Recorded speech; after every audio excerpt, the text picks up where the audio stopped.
जादुई टीवी। सुनो, तुम्हारे बाबूजी तो कब के गुजर गए। अब उनका जो सामान है वो पड़े पड़े कबाड़ा हो रहा है। बेच ही दो, कुछ पैसे आ जाएंगी। बात तो सही है। अगले संडे फुर्सत में यही करेंगे। अगले संडे रोहित सारा सामान कबाड़ी को घर बुला के दे देता है। तभी उसकी नजर बाबूजी की पुरानी टीवी पर जाती है, जो इतने सालों तक कूड़े में पड़ी थी, फिर भी चमचमा रही थी। टीवी तो देखो, जैसे एकदम नई हो।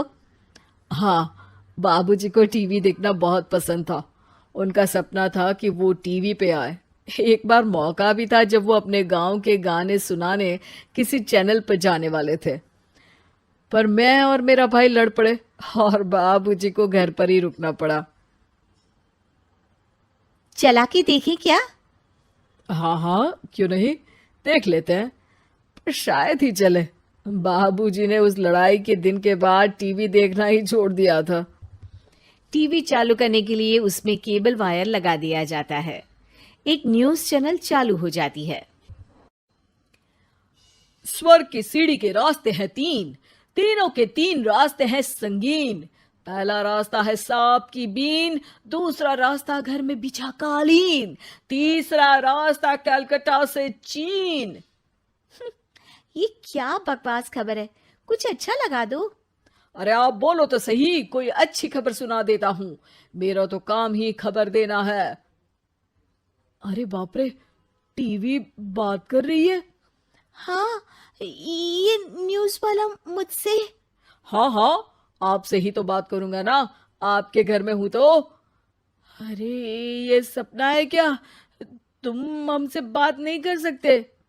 अरे सपना नहीं भाई साहब, ये टीवी जादुई टीवी है। बोलो, क्या खबर सुननी है, वरना ब्रेक लेने का टाइम आ जाएगा। सुप्रिया घबरा के टीवी बंद कर देती है। वो क्या था? अरे एक बार और चालू करके देखे, फिर से बात करेगा तो चैनल बदल देंगे।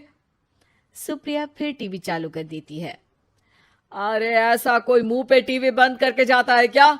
मुझे बुरा लगा आपका नेचर। चाय पानी तो पूछो। सुप्रिया टीवी के बटन से चैनल बदल देती है। अब टीवी पर एक फिल्म चल रही है। अरे ये तो सूर्यवंशम है ना? हाँ, और ये ठाकुर को जहर की खीर दे दी और उसको पता भी नहीं है। ए भाई, खीर मत पीना, उसमें जहर है, मत पीना। ठीक है महाशय, जैसा आप कहें। हाँ।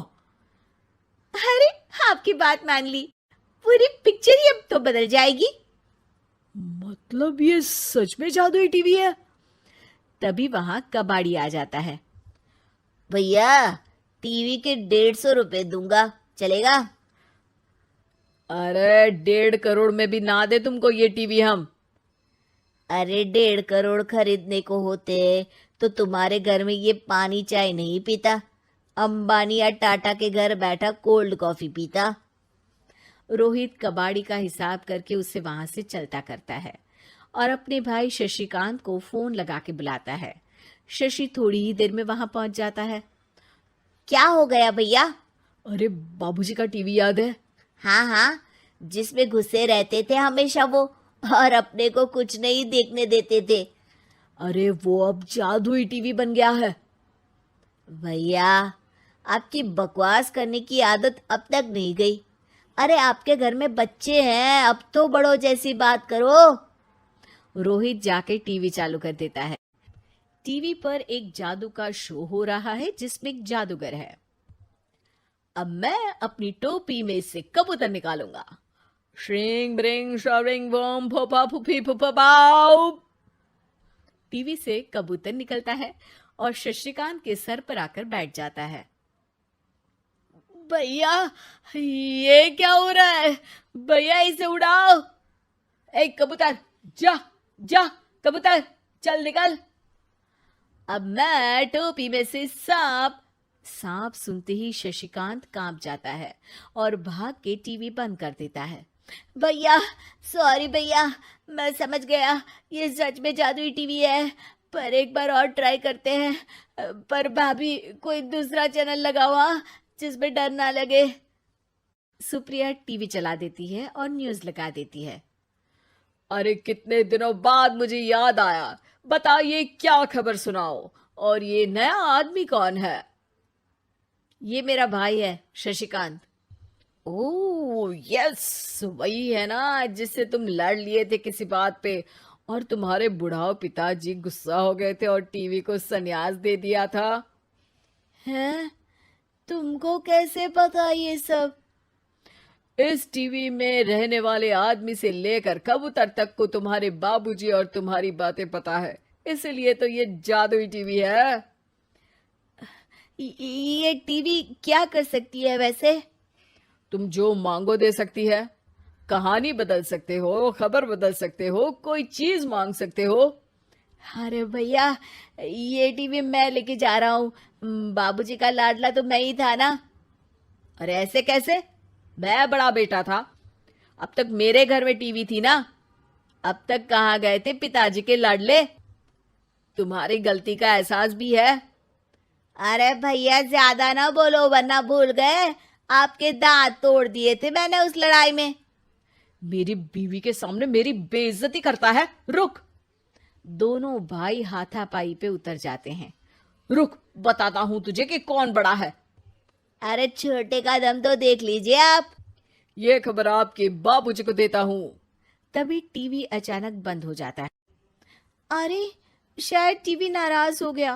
और लड़ लो, आए बड़े खली बनने। टीवी से एक तेज रोशनी निकलती है और टीवी में बाबूजी दिखाई देते हैं। बाबूजी आप? इतना चकरा क्यों रहा है? अपने बाप को नहीं पहचानता क्या? ये तो ऐसा ही है बाबूजी। प्रणाम बाबूजी। अरे चुप कर, तुम दोनों ही उल्टे हो। तुम्हारी वजह से मैंने टीवी में आने के सपने को छोड़ दिया, तुम्हारी लड़ाई की वजह से। और तो और, जितना मैं अपनी बीवी को नहीं देखता था उतना टीवी को देखता था, वो भी छोड़ दिया तुम दोनों की लड़ाई की वजह से। और अब मरने के बाद जब मैंने टीवी को जादुई टीवी बना दिया तो भी तुम इसका फल लेने की जगह लड़ रहे हो। अरे तुम तो लायक ही नहीं हो। अब तुमको बाबा जी का ठुल्लू भी नहीं मिलेगा। बाबूजी चले जाते हैं। टीवी बंद हो जाता है। रोहित और शशिकांत गिड़गिड़ा के टीवी के सामने हाथ जोड़ के बाबूजी को बुलाते हैं, पर टीवी सिर्फ धुआं निकालता रहता है।